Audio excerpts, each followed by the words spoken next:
I'm Rachel Bovard. I'm Josh Hammer. I'm Emily Jashinsky. I'm Ben Weingarten. And this is NatCon Squad, where common good and common sense meet. NatCon Squad is produced by the Edmund Burke Foundation, the home for national conservatism. Subscribe now on iTunes, Stitcher, Spotify, YouTube, or wherever you get your podcasts. So welcome back, everybody. We have a lot to talk about today, a lot focusing on what's happening in the news and elsewhere. We're going to start with Josh, who's going to give us a rundown from a dispatch, actually, from the Federalist Society's annual convention and some of the tensions, I think, that are exposing themselves around originalism and forthcoming cases of the Supreme Court. Ben's going to talk about national conservatives more broadly, some takeaways from NatCon 2. Emily's going to give us the latest on the Rittenhouse trial and what we should take away from that. And then I'm going to talk about everybody's favorite subject, Steve Bannon, being held in contempt of Congress. So with that, I will take it off to Josh. Yeah, what a fun show. So let's kick it off with some of the more drier stuff, I guess, before getting into Rittenhouse and Bannon, a little more sexy topics. So I was in DC last week. I briefly saw Rachel. So hello again, Rachel. I was in town for the Federal Society's National Lawyers Convention. I probably honestly wouldn't go to these at this point, were it not for the fact that I was speaking on a panel and did my best to red pill the audience on a critical race theory panel, gave all my, Chris Rufo talking points. It was a whole lot of fun here. But what I really want to talk about is because we've done this a lot. I've probably done a lot of segments here on like the conservative legal movement and the Dobbs abortion case and all this stuff, because this is kind of like my professional wheelhouse and my bread and butter.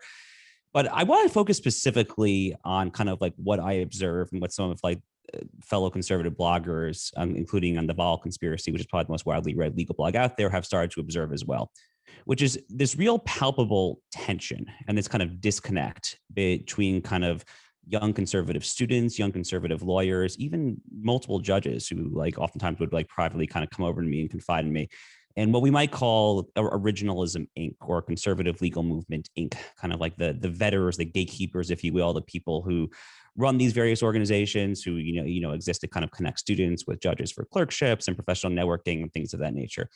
And basically, just to kind of set the stage here, the National Lawyers Convention, which is the Federal Society's kind of marquee event, it's at the Mayflower every year in DC. The Mayflower is kind of like a quintessentially kind of, Farragut Square at DuPont Circle. It's a very swampy kind of hotel. It's very nice. I mean, like my room was perfectly nice. I'm not bashing the hotel, to be clear, but it's kind of, you feel kind of swampy when you're in there. And the halls of the Mayflower over the years during these conventions have been known to host more important conversations than the actual panels themselves. I've heard Professor Randy Barnett of Georgetown and Josh Blackman of South Texas College of Law, both of whom are friends of mine.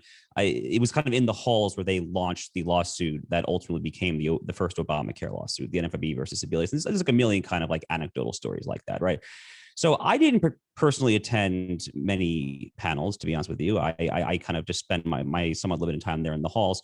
And it was, I'll start with this point. It did not go unnoticed that there was not a single panel at this convention on abortion, on the Dobbs case, even on Texas, on kind of the current litigation, SB 8, the somewhat infamous Texas abortion law.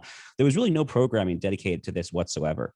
And that was noticed. A lot of people kind of said, like, well, what's going on here? Like, we have this Dobbs case in Mississippi on the table. It's their best chance to overturn Roe versus Wade since Planned Parenthood versus Casey 30 years ago. We probably should be talking about this, right?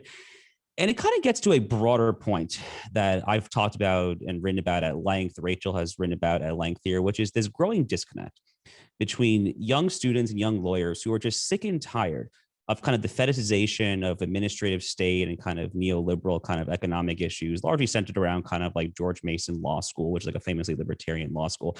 And there's not enough programming, not enough content dedicated to kind of the bread and butter cultural, civilizational issues. I actually alluded to this myself in my address at NatCon. I had a whole paragraph about how this is the case, and I talked a little bit about Roe versus Wade and all of that there. But we really seem to be at a bit of a boiling point here. Josh Blackman, who I mentioned earlier, who's a buddy of mine, he had a blog post at Vol Conspiracy, which is the less histrionic wing of the reason.com website, I guess we might say. And he basically said that that there is a divide between kind of the legal conservative movement youngsters and Originalism Inc. And this divide is, it's what I just said. It's what we're trying to focus on here. It's the young crowd recognizes that we've had decades and decades of failures, that we have not accomplished the goals that motivated this movement when it first started in 1982.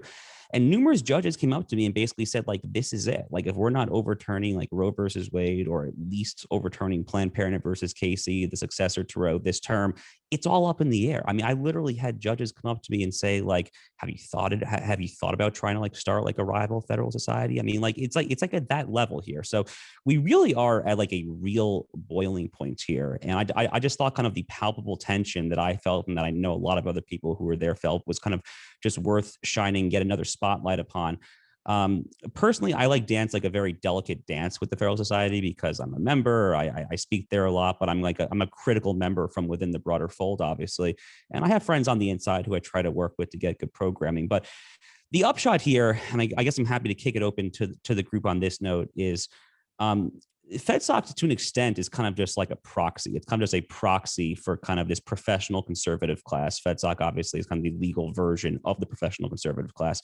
And we just see this tension in not just the legal world, but in all sorts of worlds between kind of the young up and coming generation and the professional gatekeeping conservative establishment. So I know that the Dobbs case goes the wrong way. It's all up in the air in this particular area, but I wonder if it's really increasingly all up in the air in other areas as well. So, I mean, Rachel, let's kind of just kick it over to you to start us off here. I mean, your Federalist essay was much discussed. So I'm curious if you have any other thoughts. Yeah, it was weird. No one invited me to the Federal Society annual event. I'm not sure why. But I think you've laid it out very well. We have this forthcoming Dobbs case, which presents the clearest question we've had in generations on the issue of abortion to the court. And it's a very clear decision for them. Is this conservative majority court capable and willing to strike down bad law, unconstitutional decisions, or are they not? And I think it's not too strong a statement to say, however they decide this case will determine the future path of the conservative legal movement. Because again, as you point out, so much of the conservative legal movement had its genesis in striking down, Roe and a host of bad decisions. Now, I suspect that a lot of Federal Society members will hide from that. They will try to say, no, that's not about it. It was just judicial activism, whatever. But no, a lot of this energy in Genesis was about Roe. And if we are producing judges that are unable to strike down unconstitutional law, then what are we doing here? And I think that's the fundamental question. But what's fascinating to me about this entire sort of just watching the battle lines, for lack of a better term, be drawn on this issue, because you do have, National Review on one side, who I think has actually been very laudable on this question, put out an entire issue saying we need to strike down Roe. There is no, the question is literally binary. There's no middle way here. And on the other hand, you have the Wall Street Journal, which 3 years ago editorialized that no Trump judge should strike down Roe because that would be, damaging the reputation of the court. And that Wall Street Journal position represents, I think, a clear positioning of the Federal Society over the past few years. And you can imagine, you're speaking of the fact there were no panels on Dobbs at this conference. Can you imagine if Chevron were on the docket, right? If that was what was coming up and about to be struck down, and obviously for those who aren't familiar with it, Chevron is sort of the case of a case that deals with administrative law, right? It's the deference we yield to the bureaucrats. Not to say that that's not an important issue, but this is a motivating issue for the base, and I really do think there's a lot of self-reflection that's about to go on in the movement, and I think that's for the better. Honestly, this is the decision point that we've all been waiting for. I'll just jump in quickly. I don't have a ton to add on the conservative legal movement itself, but I do think I remember when the Texas law was enacted. I think I said on Rising, there are a lot of, I guarantee you, sort of explaining this to the left, I was like, I guarantee you there are a lot of people over at the RNC who are very uncomfortable with this right now and who are not like the toothless rubes you think they are, just cheering to take over women's bodies. I think there's a discomfort in a lot of the establishment right with the consequences of what overturning Roe would look like and what the consequences of an actual country where abortion, which they love to talk about being a moral outrage when they have to. They will lean into it when it's politically convenient for them, and act as though it is a moral outrage, but they don't really do much about it. And when things are actually done about it, I don't think they're prepared to reckon with it. And I actually don't think the conservative movement realizes, because a lot of the movement itself is actually genuinely pro-life. I don't think they maybe understand fully the extent to which the establishment right will be throwing people under the bus. Even the Texas law itself, we saw a lot of establishment people on the right talking about, like, well, was this really, wise? And they weren't really talking about the evil of the practice. So that's something I think will come into play shortly as this case is litigated. Just briefly on the sort of Robert's perspective of protecting I would characterize it as protecting the institutions, but not the Constitution. And essentially, even if there's bad law in the books, don't you dare upset the apple cart and challenge precedent. I just think it's an asinine position. It's an absurd position. The notion of protecting the court by overriding law is just simply indefensible in my view. So I think that position doesn't pass muster. But this goes back to kind of the failure theater sort of meme that has characterized all of the various cohorts of the Republican establishment in a whole slew of areas. And I think, Josh, it was very well said in terms of noting that this is sort of a proxy for what we see across the board regarding conservatism, Inc., or Republicanism, Inc., in all of its manifestations. And I think this gets to a breaking point of, we always heard about, we can't do anything unless we take the presidency. And then, well, we need Congress, and then we need the Supreme Court, et cetera. But if you fail every single time, at a certain point, there is a total loss in confidence in the integrity of these institutions, which seemingly proclaim to stand for certain things, but then end up, when they actually have an opportunity to effectuate the changes that their animated constituents want, fail to do so. I think that chasm, and it's sort of, the broader chasm of the ruling class versus the deplorables, or like the backbenchers versus the establishmentarians actually in power. I think maybe it is reaching a breaking point, and that is a good and healthy thing, because that's the only way there can be necessary change. And that, what the animated cohort of, what we'll talk about in the next segment, sort of national conservatives, actually get to express themselves and lead to real concrete changes that make a difference in this country. So I think it's all to the good, frankly, and we ought to be hashing out and having these conversations. Yeah, no, totally. And just to really quickly wrap a bow on this, and then I'll toss it right back to you, Ben. The national conservatism movement, this is a perfect segue, actually, definitely was discussed, like in the halls of the Mayflower. A lot of people came up to me and said, like, loved your speech, loved the other people's speeches, whatever here. But there was nothing even like remotely similar kind of like to that as far as like the substantive programming itself, right? But anyway, let's not waste any more time. Let's throw it back to you, Ben. So what, in the aftermath of the Orlando NatCon conference, there's a lot of talk about what divides us, but you want to talk about what unites us. Yeah, and I think it's important on both a theoretical and practical level to talk about this. Frankly, it's something that I've tried to grapple with, and it really transcends the Trump, again, deplorables versus kind of ruling class divide, although that is a part of it. I think, what I found was that there were these articles in the wake of national conservatism from, folks, roughly, you would say, somewhat like-minded, right-leaning individuals talking about, basically this is intellectually incoherent. Like, how can you have all these people under the same house together? And I tried to think through, kind of what actually is it that does unite us, or could unite us, and frankly has to unite us, because we face existential threats here. And the way that I kind of characterized it in this piece in the Federalist is that there are really three things that unite us. First, we see these common existential threats facing us, and I characterize those as a cold civil war, to pay homage to the late Angelo Codevilla, at home, and then abroad, a China which is pursuing a hot war by other means, as I would term it, in a whole slew of domains beyond, of course, posing a military threat to the United States. Secondly, with respect to these threats, is the fact that these threats have only arisen because we have not at all prepared the kind of counter response necessary.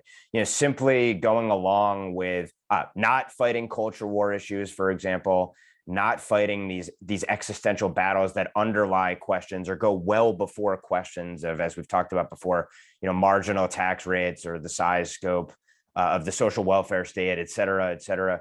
These things are really secondary when you're talking about, are we a good country or are we an evil country? And like, what kind of place do we want to raise our children in, et cetera? And I think that kind of gets to the third point, on top of this idea of we're not going to solve these problems by responding with the very solutions that created these problems in the first place, encountering these forces that threaten to unglue this country, is the idea that we are united by certain core beliefs that underpin the ability to even have debates around those kind of issues, which are so far, tangential, tertiary at this point, like the tax rates of the administrative state or all these other things that are very important.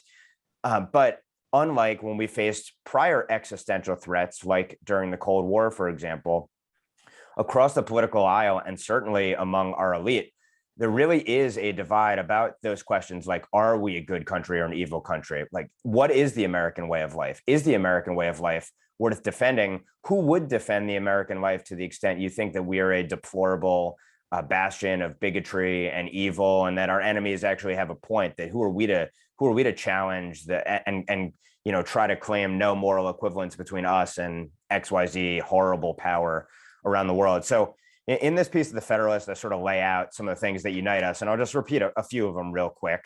And this is really basically, are you woke or are you anti-woke to some extent? And it's cultural and it's ideological as well. But I think it's also just fundamentally about what you think about the country and the society that this country is supposed to enable to flourish. So a few of the things that I lay out, America is good. Judeo-Christian morality and virtue are the predicates for goodness, freedom, and justice. There are two sexes. Strong families are our essential building block. America requires borders. Immigrants must assimilate.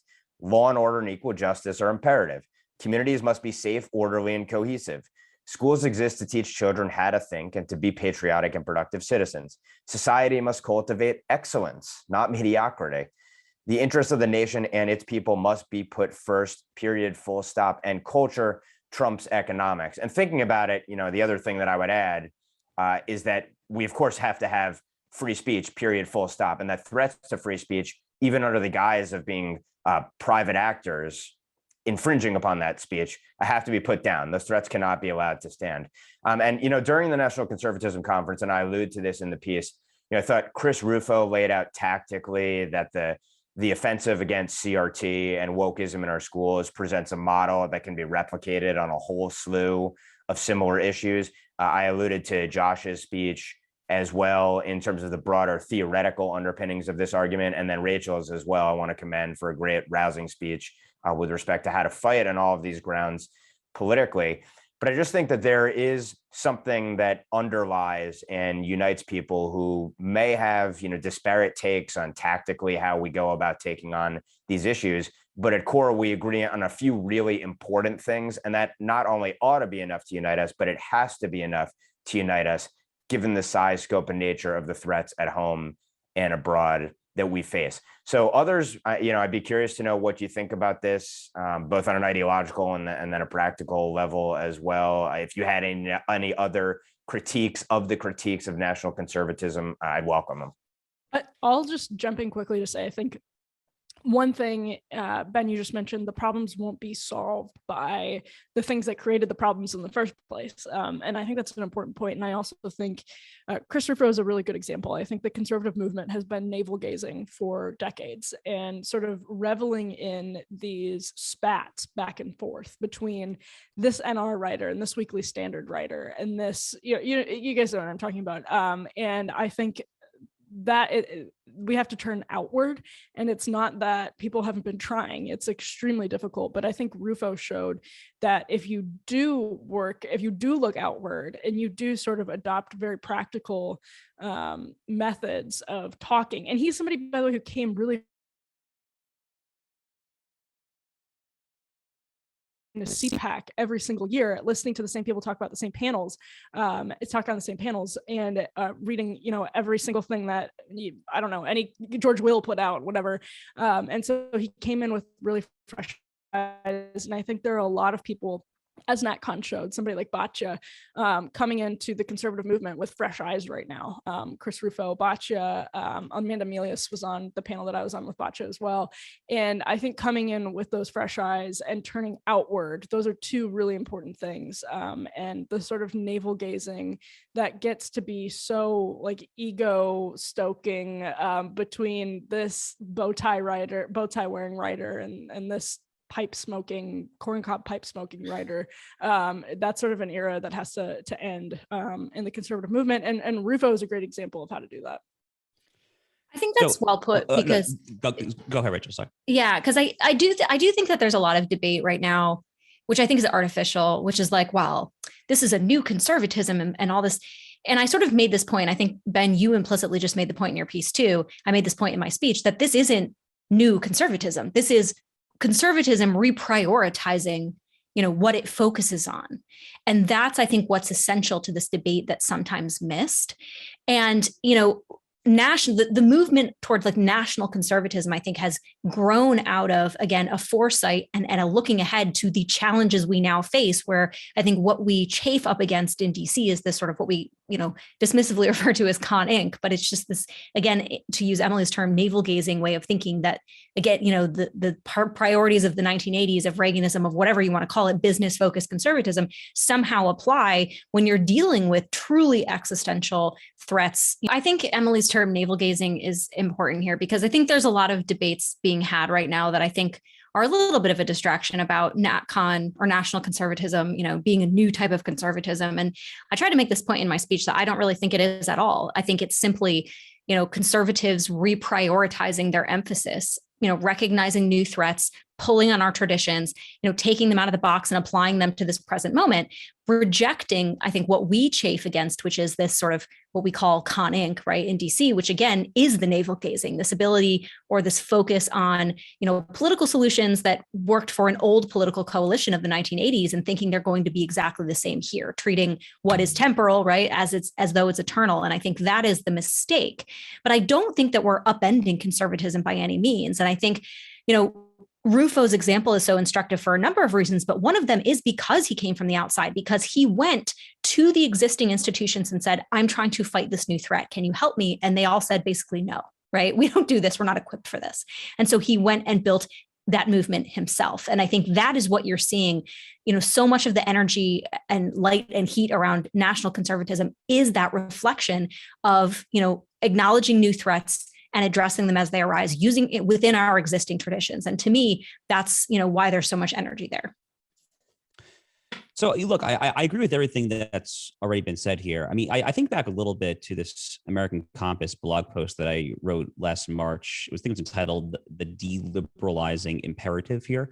And like the basic argument, I'll just briefly read from this blog post, was I said, quote, simply put, the pendulum of the post-World War II fusionist conservative movement has swung far too much toward libertarianism. It's not entirely obvious exactly when this modern fusionist American conservative movement became so libertarian, individual, liberty-centric, but it's undeniable that it happened. And then a little later, I said, we being broader kind of NatCon, New Right, and so forth world, we must all work in tandem, putting aside whatever differences we may have in service of a larger, more important goal. Resisting the toxic combination of excessive economic and cultural deregulation that has blighted our post-World War II society and resulted in atomized, despondent citizenry, right? So that kind of is the crux of the argument here. Sohrab, my good friend, for whatever differences we may or may not have, I don't think any of the four of us would self-identify as an integralist or anything.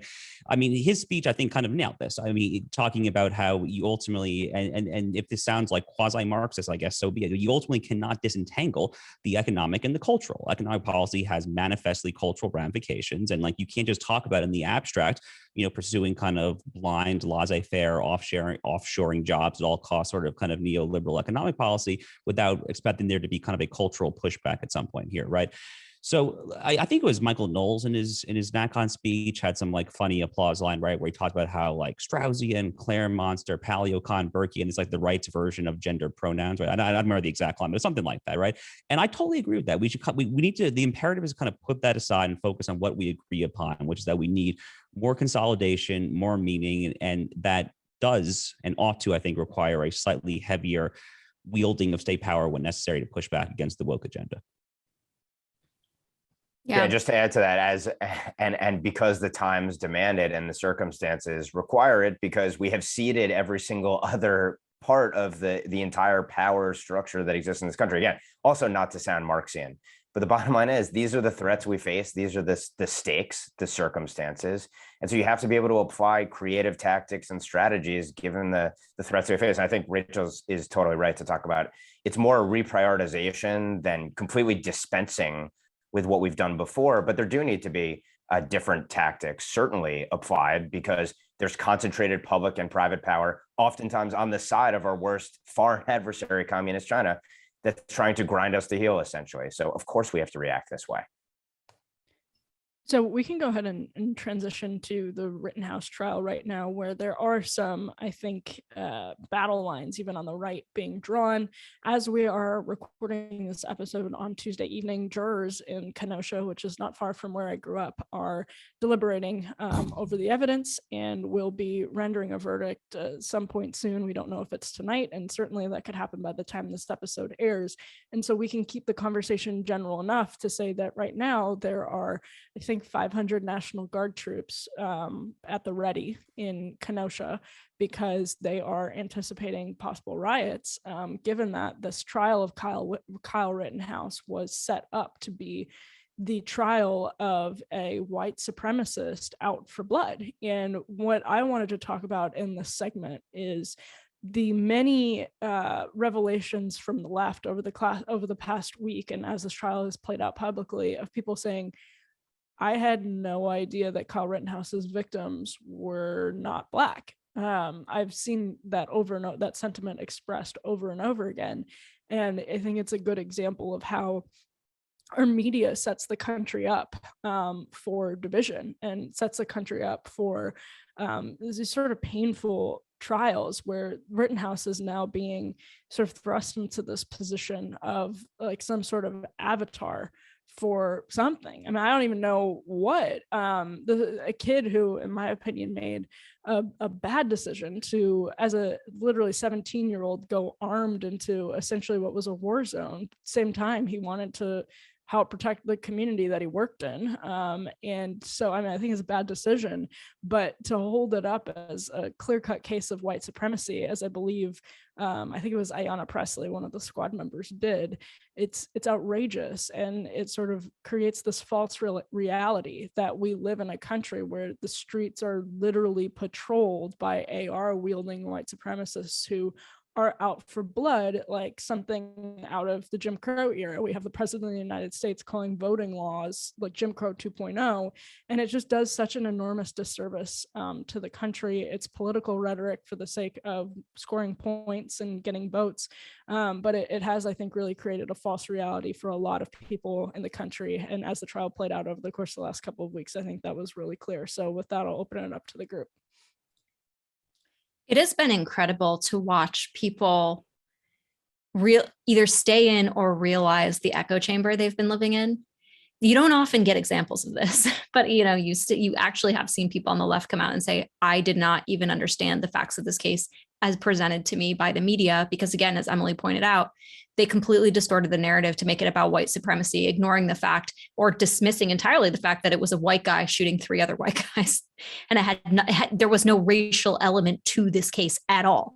And it was completely racialized. And it's amazing because, we talk so much, in the big tech debates and all this stuff about misinformation. This is our established media, right? This isn't, I'd love to say this is some fringe actor. No, this is our established media, presenting this narrative that, if there is a verdict that results in Kyle Rittenhouse being acquitted, of these charges, acquitted on self-defense, I think that there will be some protesting and rioting. And I place that squarely at the feet of these media actors that pushed a narrative they knew to be false, or they were careless enough to, like PolitiFact, claim, that it was totally illegal for Kyle Rittenhouse to possess that gun because he was underage, which a little bit of research could have shown was not at all illegal, so much that it was not at all illegal that count was tossed out in court. And we are living in two separate worlds where there is facts on one side and an artificially constructed reality on the other. And I don't think this is, I have to think this is a little bit unprecedented in this media age to see something so distorted. Well, let me just say it's ironic that it's happening now, given that the Steele dossier has also collapsed and the media still, to some extent, continues to cling to it, even though the Washington Post has come out and they've basically retracted substantial portions of reports that they've done in the past. There's still a hesitancy in some quarters to even cover the fact that Durham's indictments have completely indicted the media and its culpability in spinning this 5-year-long effort to smear the former president as basically a traitor to the country who's aligned with our greatest adversary, Russia, which of course distracted us from China the entire time over those 5 years. So even Andrew Sullivan had a post, I think, recently talking about basically every single narrative the media has put out on all of the biggest news stories, its controversies over the last few years, has proven to be a false narrative. There's a question of, is it incompetence or malice? I think it's a combination of the two, although you can see that established media do a very dogged job of presenting the cases against people they don't like, and they get all their sources lined up. Sometimes made up, granted, but they get their sources aligned, and they work their angles and they build these very comprehensive pieces that appear very compelling on the surface. But the reality is you can see that there is a bias, and even beyond a bias, an animus towards those who do not comport with their worldview, essentially. And that results in god-awful reporting. And so I do hold the media culpable for getting people agitated and wound up in a case like this. But I also would take a step back. And I felt this too when it came to the reports right before the 2020 presidential election of, boarding up large swaths of DC, for example, prior to election night, or around the Chauvin trial, that there were all of these precautions being taken. To me, first of all, it means that when it comes to one of these cases, the jurors themselves, and there was doxing, it appears in this case, of one or several jurors or an attempt to do so. There's no justice in this country when there's intimidation against jurors to weigh the facts in as objective a fashion as they can. When you're basically rendering justice at the point of a gun, of a mob gun, essentially. And to me, that's something that even worse than where the media is, and they're culpable definitely in provoking these sorts of unhinged reactions from people. The notion that XYZ city is going to blow up if a court decision doesn't come down the right way, in the opinion of people. I know it's not unprecedented in American history, and it happens in civil societies, and it has happened in civil societies for decades. But it points to a much deeper rot, sickness in our society, that in these sorts of cases, it's literally that order is going to explode. And oh, by the way, let's not forget that the whole reason this case transpired is because there was no law and order in the first place, which is why Rittenhouse was out in the street and ended up in this situation to begin with. So this gets to a deeper societal rot in terms of, first of all, the lack of civil behavior in our increasingly uncivil society. And then, of course, the fact that the authorities themselves stoke it by not providing law and order. And in some cases, of course, like our vice president, calling to bail out those engaging in the very type of activity that Rittenhouse himself, it appears, was out trying to defend against. And then you add to it our media, which of course is on that same side. And it's just it's a failure across the board, from our institutions right down to our people who've been misled by those institutions, but who themselves also are culpable in acting this way, in a way that simply is un-American, quite frankly. It is un-American. That's exactly the right term to use, actually. I mean, this entire mob mentality of this implicit threat to riot in the streets. I've noticed Ariel Davidson tweeting a lot about this. She's totally right when she does so. I mean, this notion that we will burn the streets down if we don't get our way on like a random one-off trial, whether it's Chauvin, whether it's Rittenhouse, whether it's anyone else. That's banana republic type stuff. Like, that's literally what you expect from like a third world sub-Saharan African country, right? I mean, that is simply not how we do things, or at least it's at least not how we used to and how we ought to do things in the United States. I mean, we've said this on the show in the past, but it reminds me, of course, of the famous Lincoln line from his 1838 Lyceum address. He said, quote, "There is no grievance that is a fit object of redress by mob law." I mean, like, that is like an American ethos, that we have a criminal justice system And, you can obviously appeal it and you can take all full use of the various procedural mechanisms, obviously, in that criminal justice system, but you're not going to burn the entire damn thing down if it doesn't go your way. So I completely agree with Ben's use of the phrase un-American. That is quite literally what this implicit threat to burn everything down is. On the Rittenhouse trial itself, I candidly have not followed it super closely. It seems to not exactly be going well for the prosecution, to put it mildly here. I don't want to go full like aggressive red pill and say that Kyle Rittenhouse is a hero, even though I think he probably is a hero. But I want to make a slightly different point, which is that what he did here in terms of in a situation of anarchic breakdown, in trying to go there with his weapon to try to defend property owners, try to defend individuals who did not benefit at the time from law enforcement, just the total breakdown of any sort of government ability to protect an innocent citizenry. That literally is why the Second Amendment exists. Okay, the Second Amendment does not exist, obviously, as everyone in this podcast knows, to go hunting. The Second Amendment does not exist even to defend necessarily your home from a burglar. It's quite good for that, but like that's not literally why it exists. It literally does exist for when there is anarchic breakdown in society, whether it's come the Rodney King riots in LA, whether it's post-Hurricane Katrina in New Orleans, where everything was flooded and the police were nowhere. That is the kind of situation where it exists here. So should Kyle Rittenhouse have gone to Kenosha that day? I don't know. I mean, like, frankly, if anything, it strikes me as kind of a morally righteous and selfless thing to do.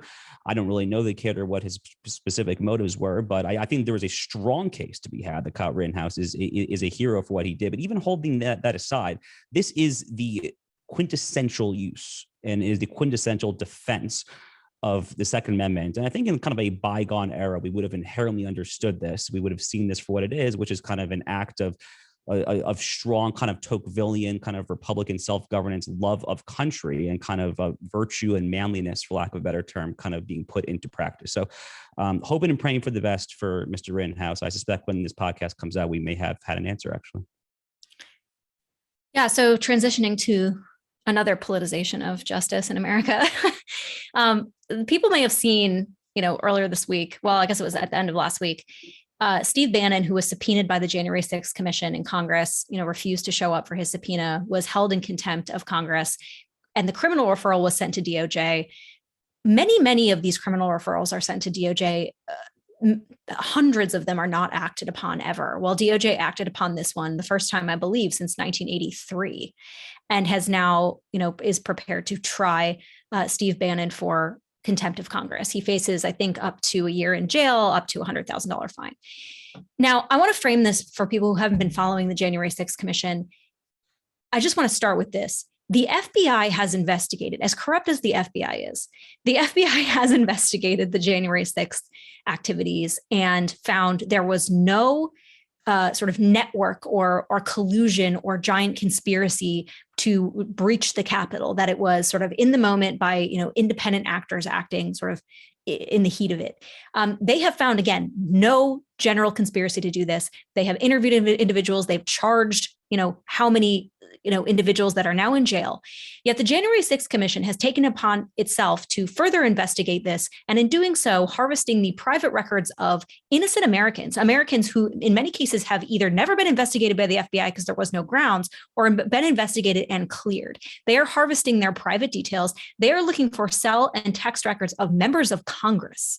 So this committee is already sort of setting unprecedented bounds for itself in terms of the breaches of privacy and protocol. And on top of that, they have pushed DOJ, I think probably with the willingness of Merrick Garland, to, again, for the first time in over 30 years, pursue a criminal contempt charge against an individual citizen. And this is, I think, just a tremendous breach, when you think about how many people have been held in contempt by Congress, even just by Republicans. I go back to Lois Lerner, right, who was the IRS official that weaponized the IRS against conservatives. I go back to Eric Holder, the former attorney general under the Obama administration, who was held in contempt for refusing to show up to discuss the Fast and Furious scandal. I even go back to the multiple criminal referrals that Chuck Grassley made of Michael Avenatti during the Kavanaugh confirmation, bringing them to a Republican Department of Justice saying, look, this man brought forth lies, saying that Kavanaugh was involved or somehow present at a gang rape, which was revealed to be complete fabrication, wasting time smearing the character of a nominee. Yet at all of those times, the Department of Justice said, we're not going to get involved because we don't want to overly politicize what is an act of the law, an act of justice, over what we think is politics. But not so for the Biden administration. They have really walked through a door here that I think is really unprecedented. And I'm not sure it stands up to judicial scrutiny based on, Trump v. Mazars, which basically says any congressional subpoena has to have an explicit legislative purpose. That is, it has to be in pursuit of lawmaking. This is not in pursuit of lawmaking at all. In sort of looking back on the history of what Congress has done and what they can do, there were a number of contempt citations that did not stand during the House Un-American Activities Committee. And one in particular made it to the Supreme Court, that of John Thomas Watkins. And I wanted to quote from what Justice Earl Warren wrote when overturning his conviction for contempt. He said, quote, "There is no congressional power to expose for the sake of exposure."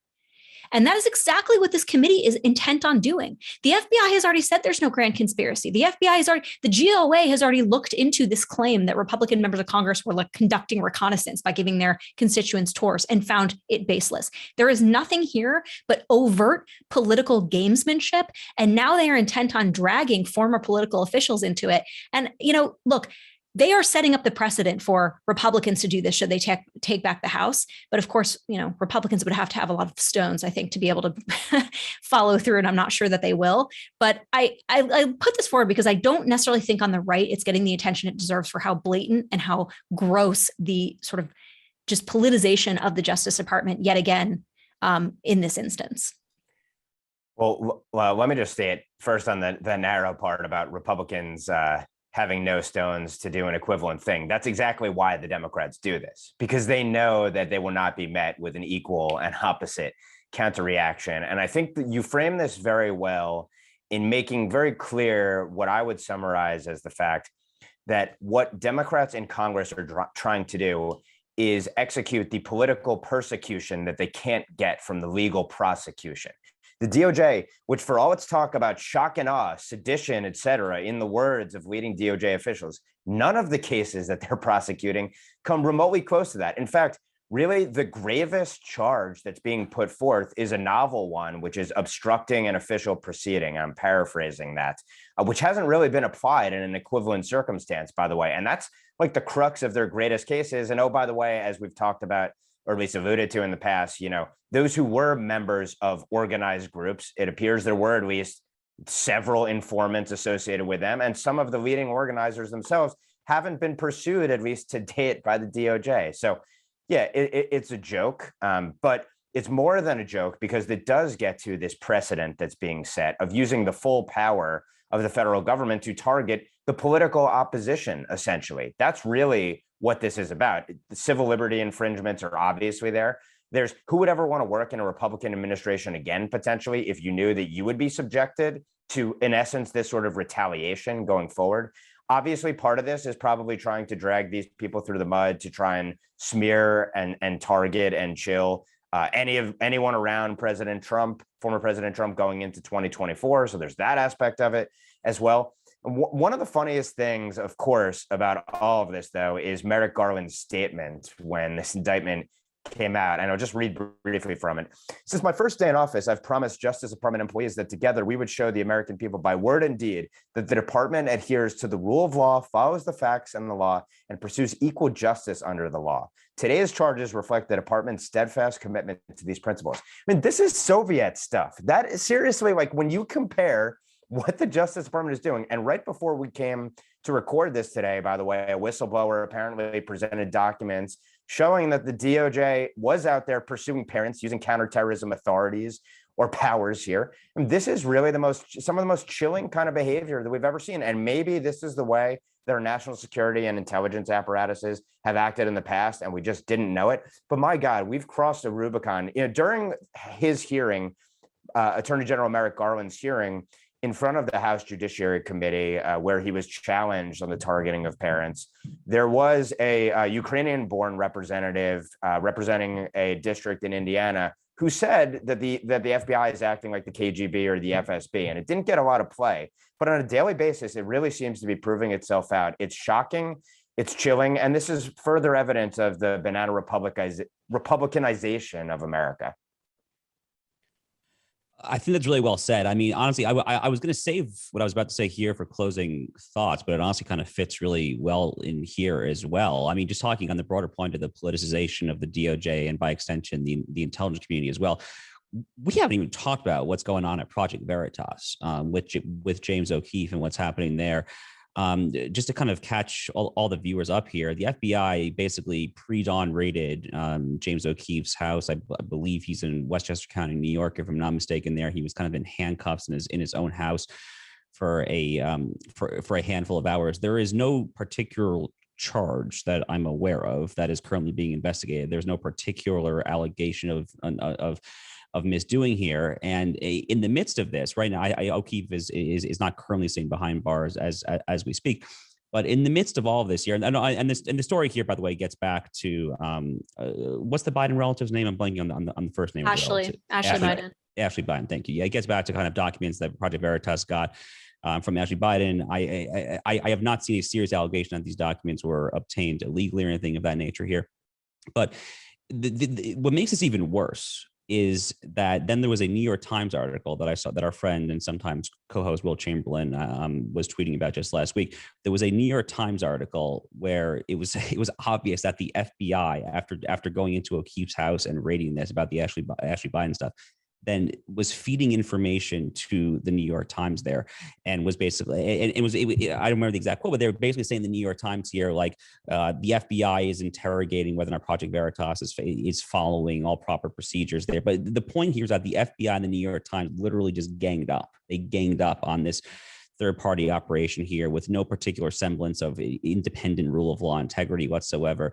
It's Marxist Stalinist tactics here. I mean, these are like literally like the tactics of it's just what is a ruling class that is like a monolithic, sprawling, intellectually cloistered ruling class that extends its tentacles across all various institutions, whether it's the media, the deep state, whatever.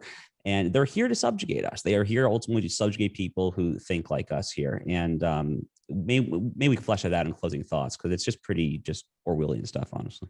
That's actually exactly where I was going to go. I was going to say I heard that the ACLU had defended Project Veritas and James O'Keefe against the FBI raid, and my thought is, well, that's what we need is institutions that can, and the ACLU, the arc of the ACLU has been so sad and disappointing, and just so representative of the arc of our sort of broader cultural understanding of what justice is and what free expression is, and I think that's why they're sort of like an important thing to watch. And so them sort of having the right take on this is important, but more importantly than that, all of our institutions need to hold in the face of this. If the government is abusing its power, as we've seen even before this era in our politics, but maybe not on this level, then our institutions need to hold and our culture needs to hold. And so I thought the ACLU was actually a rare positive sign in the last week. Yeah, I think we can pick up on final thoughts, and because I think this is an interesting thread to pull on, because the institutions themselves, at least the institutions of government, are not holding, and I think that's what's sending shivers down the spines of all of us. And I think it's the thread that links a lot of these discussion items, from Rittenhouse, to Bannon, to even kind of James O'Keefe. It's this mob justice. It's this idea that even if Kyle Rittenhouse is acquitted, that he will be hunted, by leading institutions, that he will, probably struggle to seek employment, that his life is going to be forever changed because of this mob justice that we have.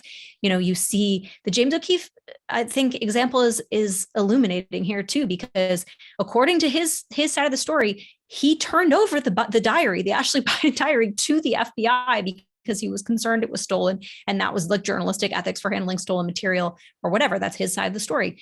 If that's the case, what the hell is the FBI doing? Exactly. And also, if that's the case, what the hell is the FBI doing acting as sort of a personal law enforcement for Joe Biden, for members of his family? So I do think that, conservatives, I think, have always looked with skepticism at sort of what we have termed the deep state, right? Because we, think that it's out of control and whatever, bureaucrats run amok. But what we're seeing here is even more disturbing. It's law enforcement taken to the level of, enforcing political agendas on people. And I do wonder how we pull this back. That is of concern to me. I don't know that I have a very clear answer yet, but a self-government cannot survive when it weaponizes its institutions like this. Also note that he turned over, reportedly, he turned over that diary and felt that it would have been journalistically unethical to print it. But again, the Steele dossier, 100% unverified, was printed by everyone and spread to the government from 50 different angles. So it's just remarkable. And no one has retracted that. No one's retracted it. The Washington Post deleted parts of their stories, but that's it. There were no retractions. It's incredible. Yeah. Look, I go ahead, Emily, go ahead. I was going to say my final thought is basically just what I said, because all of these problems are enabled by a culture that no longer shares certain basic definitions, as we talk about all of the time. And that's really the bulwark against our system of government being used to the ends of tyranny or authoritarianism or whatever the secular cultural leftism is. The bulwark is the people, and the government does a lot of stuff top down. Our corporate overlords do a lot of stuff top down. They're trying to change our culture. They're trying to numb us and to neutralize us. But it's a race against the clock, right? If people can sort of be shocked back into reality, and the Virginia election, I think, was a good sign of that. And Rufo's success, I think, has been a good sign of that. Then the stuff, even Democrats can't get away with this stuff in a healthier culture. And Emily giving us the white pill. Yeah, you're welcome. That's a thing to just keep in mind, I think. It's an important thing to keep in mind. It's a very important thing to keep in mind. I like that take a lot. I mean, I guess my quick kind of closing thought, which is analogous to, and kind of will hopefully weave together a little bit all of that we've been talking about here. I finally watched Ron DeSantis's keynote address at the Claremont Institute annual gala in Southern California that I think took place a few weeks ago. I think it might have been the weekend right before NatCon, actually. And it was a terrific address. He kind of went over a lot of his accomplishments, but if you read between the lines, he is clearly charting a path forward for conservatism and for the American right. And kind of one of the marquee lines that stood out to me was, I think he expected a bigger applause line than he got. I have no doubt the Michael Knowles of the world applauded this, but I'm not sure about some of all of the LA donors. But the one line that he said was, he said, quote, "Corporate tax cuts in the year 2021 are not going to cut it." Right. And how can you listen to all that we've talked about over the past 10 minutes, talking about Steve Bannon, talking about James O'Keefe, talking about just the complete weaponization of the halls of power, the corridors of power, the ostensibly quote unquote neutral institutions of justice in this country, in collusion with the New York Times and the media, Jen Psaki teaming up with Mark Zuckerberg and Facebook. I mean, how do you look at what is actually happening in the world and kind of go back and say let's just cut marginal tax rates. Let's just deregulate XYZ industry. I mean, you have to live in another planet, right, to think that here. And that is, I mean, the sobering to that reality, if nothing else, right, is I think what the broader NatCon movement and national conservatism is about. We are trying to kind of, I think, disseminate this message that the time for the 1980s playbook is simply over. And you don't have to think of this as kind of burning it all down here. I think a lot of people look at this as kind of as a Leninist kind of Robespierre take on conservatism. It's not. As Rachel said earlier, it's literally just a reshuffling of priorities. Is kind of what I said when I was quoting my blog post. We have just erred way too much on the side of cultural and economic deregulation of neoliberalism at the expense of other things that have always been understood as conservative, like order and consolidation and national cohesion and things of that nature, right? So pointing that out, I think, is the imperative of all four of us and collectively on this podcast. And, there's always some white pills to be spruced in there somewhere. So thank you, Emily, for that this week. Well, let me just say really briefly on that, the whole kind of fusionism, not the 1980s called, but the whole 1980s, tisk-tisking about it. Reagan was dealing with the challenges of his time. And I have to imagine that if Reagan were recast today, he would reshuffle his priorities too. And he might not have even fathomed how far down we've gone in not just a road to economic serfdom, but a road to serfdom in like every realm of American life. So I just think that it's the height of folly to attack when he gets invoked and attacked, and not by us, but by some. I think it's a misreading of Reagan, and it's worth going back and reading his speeches and writings over the years, because he would be standing right on these battle lines with us. So I think he's worth defending in this. But two other kind of silver linings that I'll point out. The nature and extent and just the sheer volume of the corruption and the tyrannical acts that we've seen has been exposed to, I think, an unprecedented degree, maybe because of the sheer mass of it. And I do think that's a good thing, because you can't look away from it, no matter the censorship and the deplatforming and such. It's there for anyone with eyes who wants to see it, even if the algorithms try to turn people against it. So I think that is a good thing, because the only way that people do get woke to this woke anti-cultural revolution is to see it with their own eyes. And related to that, I think it's very clear, and these election results in part for 2021 reflect this. The left's failures ultimately cannot be hidden. When you have massive inflation, when you have societal breakdown, which is probably even more important than all the economic losses that are going to transpire, when you have the sheer insanity of the draconian coronavirus policies and the consequences for kids, when people actually see what their kids are being indoctrinated into in their schools, thanks to remote learning. So all of those things, while terrible, are a positive in that, again, people see it with their own eyes. They see the failure of the woke ruling class in every institution that it commands, and how everything their regressive progressivism touches turns to rubble. The challenge for us is to then catalyze the unwoke, unwashed masses to fight back against them. And I think that's in part what national conservatism is about. Well, on that note, on behalf of Ben, Emily, and Josh, we'll see you on the next NatCon Squad.